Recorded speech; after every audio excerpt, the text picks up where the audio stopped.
Bonjour très chers amis les lions et soyez le bienvenu sur ma chaîne Intuition des Sérines. Voici votre tirage de guidance pour les énergies du mois de mai et j'espère que vous êtes bien. Allez, c'est parti. Le mot miracle est l'un des plus mal compris de notre vocabulaire. On l'imagine spectaculaire, voyant, accompagné d'effets visuels comme dans les films. Or les vrais miracles, ceux qui transforment réellement les vies, sont presque toujours discrets. Ils se glissent dans le quotidien sans faire de bruit. On les remarque souvent après coup en regardant en arrière, en se disant « c'était là, à ce moment précis, que tout a basculé ». Et pourtant, sur le moment, rien ne semblait extraordinaire au regard extérieur. Le miracle qui s'apprête à se produire pour toi appartient à cette catégorie. Il est puissant, il est réel, et il est paradoxalement humble dans sa manière de se manifester. Ce que la plupart des gens ne savent pas à propos des miracles, c'est qu'ils suivent des lois. Pas les lois physiques classiques, certes, mais des lois plus profondes, qui régissent les coïncidences signifiantes, les ouvertures de chemin, les apparitions inattendues. Ces lois ne sont pas mystérieuses pour ceux qui ont appris à les observer. L'une d'elles dit qu'un miracle ne peut se produire que lorsque la personne est prête à le recevoir sans le déformer par sa peur. Une autre dit qu'un miracle vient toujours répondre à un besoin réel, mais rarement sous la forme exacte que la personne avait imaginée. Une troisième dit qu'un miracle, une fois reçu, doit être honoré pour être prolongé. Tu vas faire l'expérience pratique de ces lois dans les jours qui viennent. La préparation dont parle le titre n'est pas une préparation matérielle. Tu n'as pas à acheter quelque chose, à organiser quelque chose, à mettre en place une mise en scène. La préparation dont je te parle est intérieure. Elle consiste à ouvrir ton champ perceptif, à cesser de fonctionner en pilote automatique, à redevenir attentif aux petites variations de ton quotidien, parce que c'est dans ces petites variations que les miracles aiment se loger. Une personne qui croise ton regard plus longtemps que d'habitude. Un message qui semble t'être destiné personnellement, un objet qui apparaît au moment précis où tu en avais besoin. Toutes ces choses normalement passées inaperçues, sont les véhicules potentiels du miracle qui se prépare. Imagine pour un instant que tu aies vécu, sans le savoir, dans une pièce dont les fenêtres étaient légèrement embuées. Tu voyais à travers mais avec un voile. Tu pensais que c'était la vue normale.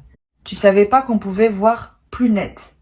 Et puis un jour, sans que tu fasses rien de particulier, la buée commence à se dissiper. Pas brutalement, progressivement. Et tu commences à distinguer des détails que tu n'avais jamais perçus. Des couleurs plus vives, des reliefs plus précis, des présences que tu n'avais pas remarquées. Le miracle qui s'approche de toi ressemble à cette dissipation de la buée. Il révèle ce qui était déjà là, mais que tu ne pouvais pas voir tant que ta perception n'était pas devenue plus fine. Sur Intuition des Sirènes, je veux te parler du sujet précis sur lequel ce miracle va porter. Parce que les miracles ne se produisent jamais au hasard. Ils visent toujours un point spécifique de ta vie.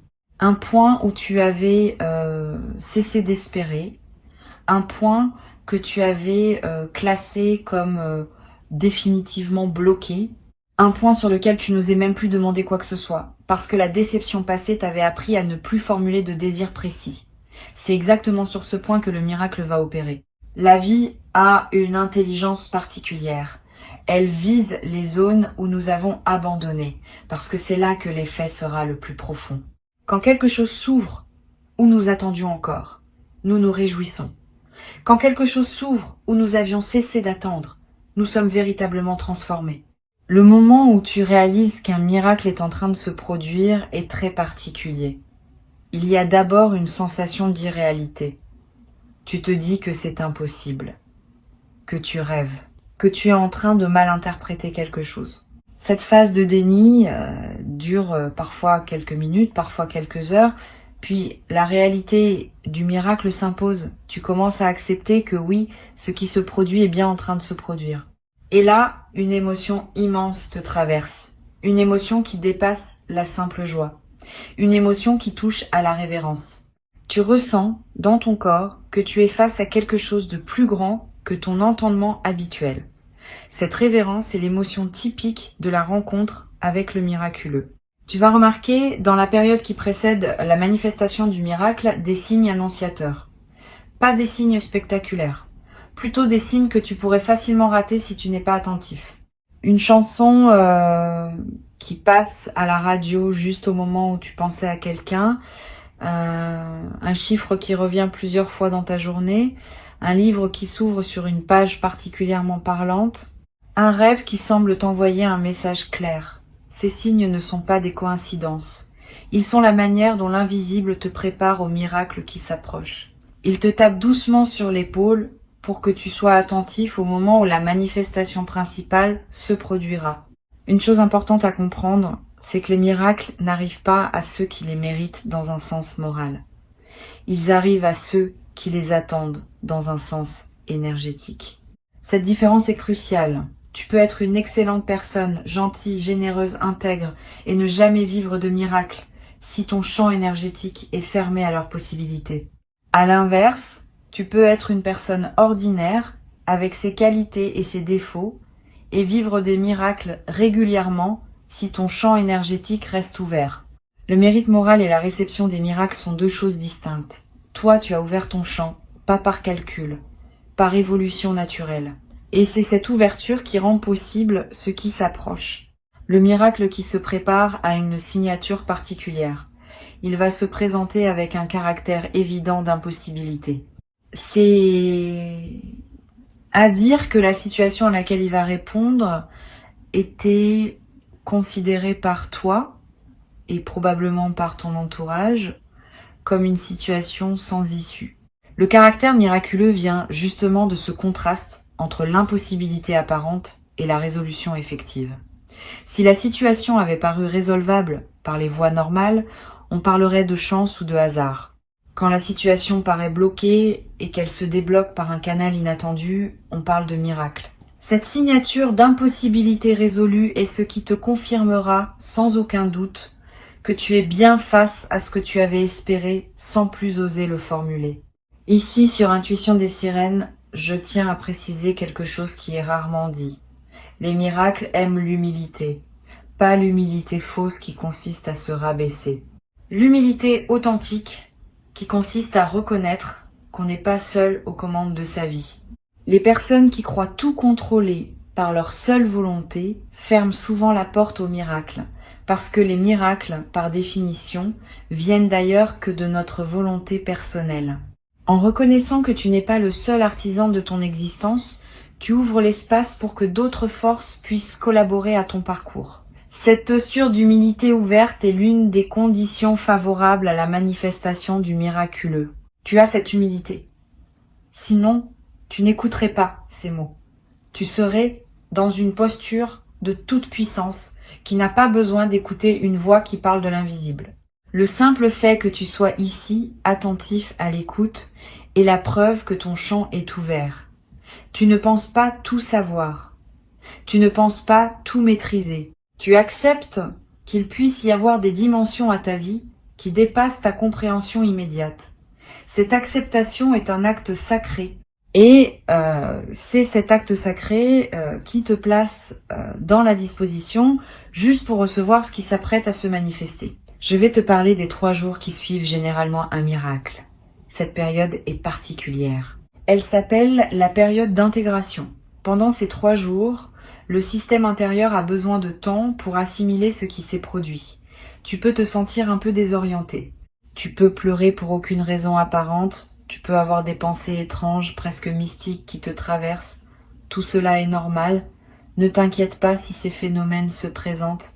Ils sont le signe que ton intérieur fait sérieusement le travail d'intégration. Donne-toi de la douceur. Bois beaucoup d'eau. Marche. Dors bien. Évite les engagements lourds si tu peux. Cette période de 3 jours est un temps sacré qui mérite d'être respecté. Pendant cette période, tu vas avoir des intuitions très claires sur la suite de ta vie. Des choses te viendront avec une certitude étonnante. Note-les. Elles ne sont pas des fantaisies. Elles sont des aperçus de ce qui se déploie maintenant que le miracle a ouvert un nouveau chemin. Beaucoup de personnes ratent cette opportunité parce qu'elles laissent passer ces intuitions sans les retenir. Toi, tu peux les capter. Un carnet à portée de main, des notes vocales sur ton téléphone, peu importe la méthode. L'essentiel est de garder trace de ce qui te traverse pendant cette fenêtre particulière où la communication entre toi et ce qui te dépasse devient plus directe. tu vas découvrir une chose précieuse. Les miracles ne sont jamais des points d'arrivée, ce sont des points de départ. Ils ouvrent une nouvelle phase, plutôt que de résoudre définitivement quelque chose. Cette compréhension change beaucoup la manière dont on accueille un miracle. Si tu le vois comme une fin, tu risques d'être déçu quand la vie continue avec ses propres défis. Si tu le vois comme un début, tu profites pleinement de la nouvelle énergie qu'il libère pour avancer dans une direction nouvelle. Le miracle qui s'approche est un commencement. Il marque l'ouverture d'un chapitre où ce qui était bloqué devient circulant, où ce qui était impossible devient simplement complexe, où ce qui semblait fermé révèle des passages. Cette nouvelle phase qui s'ouvre va te demander des choses différentes de ce que la phase précédente te demandait. Tu vas avoir à apprendre des compétences que tu n'avais pas, à développer des qualités qui n'étaient pas mobilisées, à adopter des postures que tu ne connaissais pas. C'est l'une des dynamiques typiques après un miracle. La situation change si fortement que tu dois t'adapter. Et cette adaptation est elle-même une croissance. Considère cela comme une bonne nouvelle. Tu n'es pas seulement bénéficiaire d'un événement positif. Tu deviens, à travers la traversée de cet événement, une version plus large de toi-même. Sur la chaîne, j'ai souvent constaté que les personnes qui vivent un miracle subissent ensuite une certaine pression sociale. L'entourage peut avoir du mal à accepter cette transformation soudaine. Certains vont minimiser en disant que tu as eu de la chance, d'autres vont chercher des explications rationnelles à tout prix, d'autres vont devenir distants parce que ce qui t'arrive remet en question leur propre vision du monde. Sois préparé à ces réactions. Elles ne disent rien de toi. Elles disent quelque chose de la difficulté qu'ont certaines personnes à accepter que le miraculeux puisse exister. Continue ton chemin sans te justifier. Tu n'as pas à convaincre quiconque de la réalité de ton expérience. Tu sais ce que tu as vécu, cela suffit. À l'inverse, certaines personnes seront profondément touchées par ce qui t'arrive et viendront vers toi pour comprendre. Sois généreux avec elles. Ton expérience peut leur ouvrir une porte qu'elles n'osaient plus pousser. Tu n'es pas obligé de tout raconter en détail. Mais tu peux confirmer que oui, des choses inespérées peuvent encore arriver dans une vie humaine. Cette confirmation, venant de quelqu'un qu'elles connaissent, leur fera plus d'effet que tous les enseignements théoriques. Tu deviendras, sans le chercher, un témoin du possible. Et ce rôle de témoin est l'une des manières les plus discrètes, mais les plus puissantes de servir ce qui te dépasse. Tu te demandes être quelle forme exacte va prendre le miracle qui s'approche. Je ne vais pas te donner une description précise, parce que cela limiterait ta capacité à le reconnaître. Le miracle peut prendre de nombreuses formes. Une rencontre qui débloque une situation, une opportunité professionnelle qui surgit alors que tu cherchais ailleurs, une réconciliation que tu pensais impossible, une guérison qui surprend tout le monde, à commencer par toi, une décision prise par une personne dont la décision était cruciale pour ton chemin, une découverte personnelle qui change ta perception. Reste ouvert à toutes ces possibilités. Le miracle saura se présenter sous la forme qui aura le plus de sens pour ton parcours actuel. Une chose importante, les miracles sont presque toujours précédés d'une intensification des défis. Si tu as senti récemment que les choses devenaient plus difficiles dans la zone précise où tu attends une amélioration, ne désespère pas. Cette intensification fait partie du processus. C'est comme la marée qui se retire avant de revenir avec force. Le retrait n'est pas un abandon, c'est l'élan préparatoire. Si tu reconnais cette intensification dans ta vie en ce moment, prends-la comme un signe positif. Le miracle qui s'approche est en train de prendre son élan. Ce qui semble se durcir maintenant va céder bientôt parce que la pression accumulée va trouver son ouverture. Pendant que tu attends la manifestation principale, prends soin de la qualité de ta présence quotidienne. Les miracles aiment se manifester dans les vies pleinement habitées. Si tu passes tes journées en mode dispersion, en pilote automatique, en pensant constamment à autre chose qu'à ce que tu vis, le miracle peut te toucher sans que tu le remarques. Au contraire, si tu es présent à chaque tâche, à chaque conversation, à chaque sensation, tu seras parfaitement prêt à percevoir le moment où l'extraordinaire émerge dans l'ordinaire. Cette qualité de présence est l'attitude la plus utile que tu puisses cultiver dans cette période de préparation. Tu peux pratiquer une forme simple de présence. 3 fois par jour. Arrête-toi quelques secondes. Regarde autour de toi. Écoute les sons. Sens les sensations dans ton corps. Respire profondément. Cette micro-pause n'est rien d'extraordinaire en apparence. Mais répétée plusieurs fois par jour, elle entraîne ton système intérieur à rester ouvert et perceptif. Et un système ouvert et perceptif est exactement le type de système qui capte les manifestations subtiles d'un miracle qui s'annonce. Cet entraînement à la présence est l'une des disciplines les plus discrètes et les plus efficaces. Je veux te parler aussi de l'importance de prendre soin de ton sommeil pendant cette période. Beaucoup de communications subtiles se produisent pendant le sommeil. Des messages te parviennent. Des intégrations s'opèrent, des préparations se font. Si tu dors mal, tu rates une partie importante du processus. Veille à te coucher à des heures régulières. Évite les stimulations excessives en soirée. Permets à ton corps de se reposer pleinement. Le sommeil est l'un des principaux espaces dans lesquels le miraculeux te prépare. Honorer ton sommeil, c'est honorer le travail invisible qui s'opère pour toi. Tu vas faire des rêves significatifs avant la manifestation du miracle, des rêves qui te resteront en mémoire avec une netteté inhabituelle, des rêves qui semblent porter un message, des rêves dans lesquels tu vois des couleurs particulièrement vives ou tu rencontres des personnes lumineuses. Ces rêves sont des cadeaux, note-les au réveil. Ne te précipite pas à les interpréter rationnellement. Laisse-les se déposer en toi. Souvent, leur sens se dévoile progressivement, parfois plusieurs jours après les avoir faits. Et ce sens, quand il se révèle, contient des indications précieuses sur ce qui s'apprête à se produire dans ta réalité éveillée. Il existe une posture intérieure particulière qui favorise la manifestation des miracles. Cette posture mêle la confiance et le détachement. Tu fais confiance au fait que quelque chose va arriver, sans pour autant t'attacher à une forme précise. Cette combinaison peut sembler paradoxale, mais elle est juste. La confiance maintient le canal ouvert. Le détachement empêche le canal de se rétrécir autour d'une attente trop spécifique. Ensemble, elles créent l'espace exact dans lequel le miracle peut prendre la forme la plus juste. Pratique cette posture. Confiance sans crispation. Ouverture sans projection. Je voudrais te parler aussi du rôle de la gratitude anticipée. C'est une pratique étonnante mais puissante. Elle consiste à remercier déjà pour ce qui n'est pas encore arrivé. Pas dans une logique magique de provoquer la manifestation, dans une logique d'alignement. Quand tu remercies par avance, tu te places dans la fréquence émotionnelle qui correspond à la réception. Et cette fréquence prépare ton système à accueillir ce qui vient. Tu peux dire intérieurement « merci pour ce qui est en chemin », sans être plus précis. Cette simple phrase, répétée avec sincérité, ajuste ta fréquence et facilite la rencontre entre toi et ce qui s'approche. Un autre point essentiel concerne ton rapport à ton propre désir. Beaucoup de personnes ont peur de désirer trop par crainte d'être déçues. Cette peur, quoique compréhensible, peut paradoxalement bloquer ce que tu désires. Le miracle qui s'approche n'est pas freiné par l'ampleur de ton désir. Il est freiné par la peur de désirer. Ose désirer. Pas dans le sens d'une convoitise insatiable, dans le sens d'un appel sincère vers ce qui te ferait du bien. Cet appel est entendu, et il appelle, à son tour, la réponse correspondante. Tu n'as pas à diminuer ton désir pour mériter ce qui vient.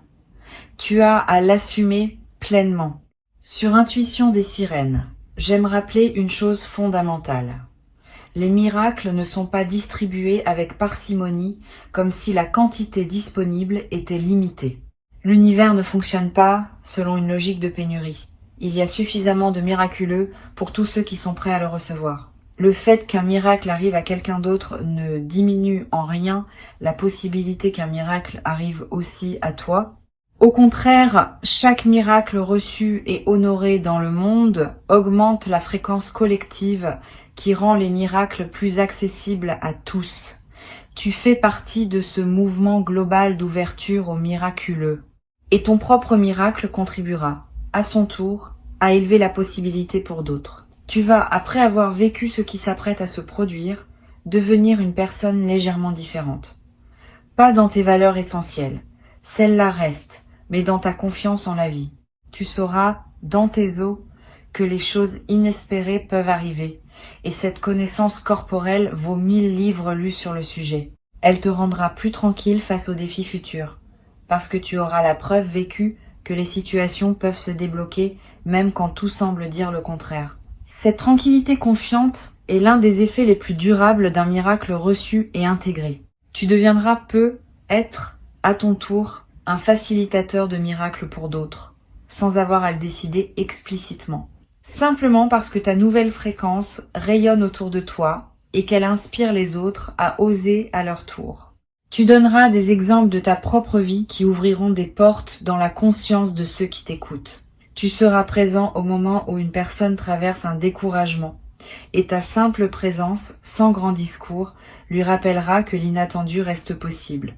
Ce rôle de facilitateur s'installera naturellement, comme une conséquence de ce que tu auras vécu, et il enrichira ta vie d'une dimension de service à laquelle tu n'avais pas pensé. Maintenant, je veux que tu retiennes une chose simple pour conclure cette préparation. Le miracle qui s'approche n'est pas un événement isolé, il est une porte. Une fois passée, cette porte ouvre sur un paysage différent de celui dans lequel tu as vécu jusqu'ici. Tu n'as pas à comprendre tout de suite ce paysage. Tu as juste à passer la porte quand elle se présentera. Et passer la porte signifie reconnaître ce qui se produit, l'accueillir avec gratitude, ne pas chercher à le rétrécir pour le rendre conforme à tes anciennes attentes. Reste ouvert à la nouveauté complète de ce qui se manifeste. C'est ainsi que les miracles prolongent leurs effets bien au-delà du moment initial. Dans les jours qui viennent, vis avec une légère anticipation joyeuse, pas avec impatience, parce que l'impatience pourrait retarder. Avec cette qualité particulière qu'ont ceux qui savent qu'une bonne nouvelle est en chemin sans en connaître exactement le timing, cette anticipation joyeuse colore agréablement les journées d'attente. Elle te garde dans la fréquence haute qui facilite la manifestation. Elle te rend aussi plus accueillant aux signes annonciateurs qui se présentent en chemin. Cultive cette joie discrète qui se réjouit déjà sans savoir précisément de quoi. Et quand le moment viendra, tu sauras. Tu ressentiras cette signature particulière qui caractérise le miraculeux. Tu auras cette sensation distincte d'être face à quelque chose qui te dépasse, mais qui te concerne intimement. Avant que je ne te quitte, je veux te transmettre encore plusieurs perspectives qui vont enrichir ta préparation à ce qui s'approche.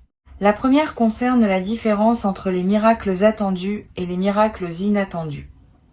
Les miracles attendus se présentent dans la zone où tu espérais quelque chose. Les miracles inattendus se présentent dans une zone où tu n'avais pas formulé d'attente particulière. Les deux sont possibles, et le miracle qui s'approche de toi peut bien combiner les deux dimensions. Il peut résoudre quelque chose que tu attendais, mais en passant par un chemin auquel tu n'avais pas pensé. Cette double dimension surprend toujours, parce que la résolution est familière, mais le chemin emprunté pour y arriver est étranger. Sois préparé à cette double surprise, elle est la signature des miracles complets. Une deuxième perspective importante concerne la manière dont tu vas raconter cette expérience à toi-même dans les semaines qui suivent. Le récit que tu en feras va déterminer en partie l'impact durable du miracle. Si tu te le racontes comme une chance ponctuelle qui ne se reproduira plus, tu fermes la porte à la suite. Si tu te le racontes comme la confirmation que la vie peut surprendre dans le bon sens, tu maintiens l'ouverture. La narration que tu choisis n'est pas anodine. Elle programme ton inconscient à anticiper soit le retour à la grisaille, soit l'élargissement de la fréquence positive. Choisis la narration qui sert ton avenir. Tu en as le pouvoir entier. Tu vas peut-être ressentir dans la période qui suit le miracle une forme de responsabilité nouvelle. Quand on reçoit quelque chose qu'on n'aurait pas pu provoquer par soi-même, on se sent souvent appelé à honorer ce don d'une manière particulière. Cette responsabilité n'est pas une obligation morale extérieure, c'est un appel intérieur. Tu vas avoir envie de faire quelque chose de bien avec ce qui t'a été donné, de le partager, de le transmettre, de ne pas le garder pour toi seul. Cette envie est saine, et elle correspond à une loi profonde du miraculeux. Ce qu'on reçoit comme un cadeau gratuit appelle naturellement à être donné à son tour, sous une forme ou une autre, à ceux qui croisent notre chemin. Je veux te parler aussi du rôle des prières silencieuses dans la préparation des miracles. Tu as peut-être, à certains moments difficiles de ta vie, formulé des prières que tu as ensuite oubliées. Ces prières ne sont pas perdues, elles sont enregistrées dans ce que je pourrais appeler la mémoire universelle. Et elles continuent leur chemin invisible jusqu'à ce que les conditions soient réunies pour qu'une réponse puisse se manifester. Ne sois donc pas étonné si le miracle qui s'approche correspond à quelque chose que tu avais demandé il y a longtemps et que tu avais cessé d'attendre. Cette correspondance différée est l'un des phénomènes les plus émouvants des manifestations miraculeuses. Elle te rappelle que rien de ce que tu as sincèrement formulé n'est perdu et que la vie a une mémoire dont nous sous-estimons la fidélité. Tu vas peut-être faire une expérience particulière au moment où le miracle se manifestera pleinement.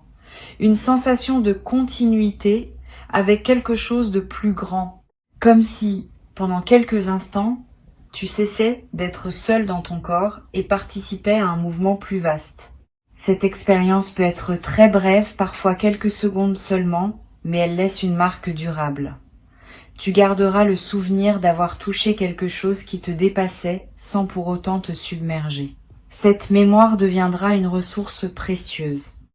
Dans les périodes plus ordinaires de ta vie, tu pourras te souvenir de ce moment et retrouver par cette simple mémoire une connexion à la dimension plus vaste que tu auras expérimentée directement. Une chose importante que je veux te transmettre concerne ta posture corporelle pendant la période d'attente. Le corps, sans qu'on le sache toujours, participe à la création des conditions favorables à la manifestation. Une posture fermée, recroquevillée, basse signale au système intérieur que tu es en mode protection. Une posture ouverte, droite, légère signale que tu es en mode réception. Sans devenir rigide ou artificiel, observe simplement ta posture habituelle. Quand tu y penses, ouvre légèrement la cage thoracique, détends les épaules, lève très légèrement le regard. Ces ajustements simples du corps influencent subtilement ta réceptivité énergétique. Et cette réceptivité est l'une des conditions qui facilitent la manifestation de ce qui s'approche. Tu vas aussi remarquer dans les jours qui précèdent des moments où tu te sentiras particulièrement vivant, plus présent à ce que tu fais, plus connecté aux personnes que tu rencontres, plus émerveillé par des détails ordinaires. Ces moments d'intensité accrue sont des avant-goûts, ils te montrent ce que va être ta nouvelle base après le miracle. Le miraculeux n'est pas seulement un événement ponctuel, c'est aussi une élévation durable du niveau auquel tu vis ta vie quotidienne. Ce que tu goûtes par moment en ce moment va devenir ta normalité après la manifestation principale. Cette continuité entre les avant-goûts et l'état permanent qui suivra est l'un des aspects les plus encourageants du processus. Je veux te parler d'une qualité que tu vas développer à travers cette traversée. Une qualité qu'on appelle parfois la foi mature. Différente de la foi naïve qui croit sans avoir vu. Différente aussi du scepticisme qui refuse de croire sans preuve. La foi mature, c'est celle qui croit après avoir vu et qui maintient cette croyance même dans les moments où la preuve directe n'est plus disponible. Tu vas accéder à cette foi mature à travers ce que tu t'apprêtes à vivre, et cette foi te servira longtemps après que l'événement initial soit devenu un souvenir. Elle deviendra une ressource intérieure permanente, un socle sur lequel tu pourras t'appuyer dans toutes les situations futures. Tu vas découvrir aussi qu'après un miracle, ton rapport au temps se modifie subtilement. Les expériences avant et après ne se mesurent plus de la même façon. Ce qu'on appelait la durée ordinaire ne fonctionne plus tout à fait pareil. Tu auras des journées qui te paraîtront longues parce que pleines et des semaines qui passeront comme des journées parce que vécues dans un état d'absorption joyeuse. Cette élasticité du temps est l'une des caractéristiques de ceux qui ont été touchés par le miraculeux. Le temps cesse d'être un sablier qui se vide et devient un espace où l'expérience prend toute sa densité. Une dernière chose à te transmettre concerne la simplicité fondamentale du processus. Tu n'as pas besoin de techniques complexes pour favoriser la manifestation de ce qui s'approche. Tu as juste besoin d'être disponible. Disponible dans ton attention. Disponible dans ton émotion. Disponible dans ton corps. Cette disponibilité simple est plus efficace que n'importe quelle pratique élaborée. Les miracles aiment la simplicité. Ils se méfient des dispositifs trop construits. Reste donc dans la simplicité de ta présence quotidienne et fais confiance au fait que cette simplicité est exactement ce qui crée les conditions optimales de la rencontre avec le miraculeux. Tu peux aussi, si cela te parle, choisir de poser un acte symbolique chaque jour pour marquer ton ouverture. Allumer une bougie, déposer une fleur près d'une fenêtre, écrire une phrase d'intention sur un petit papier. Ces gestes simples ne provoquent pas le miracle directement, mais ils maintiennent en toi une certaine qualité de cérémonie qui honore ce qui s'approche. Ils te rappellent quotidiennement que tu es dans une période particulière, et cette mémoire active te garde dans la fréquence appropriée. Choisis le geste qui te parle, sans surcharge. La régularité compte plus que l'élaboration. Un geste simple répété chaque jour vaut mieux qu'un rituel complexe fait une seule fois. Et tu sauras, dans cet instant, que tout ce que tu as traversé jusqu'à maintenant trouvait son sens dans ce moment précis. Pas que ta vie n'ait été qu'une attente, mais que cette vie, dans toutes ses dimensions passées, t'avait préparé à pouvoir reconnaître et accueillir ce qui se présente maintenant. La reconnaissance sera la clé. Et la reconnaissance, tu l'auras. Reste prêt. Le miracle t'attend, et il a déjà commencé son approche silencieuse, lente et précise vers toi.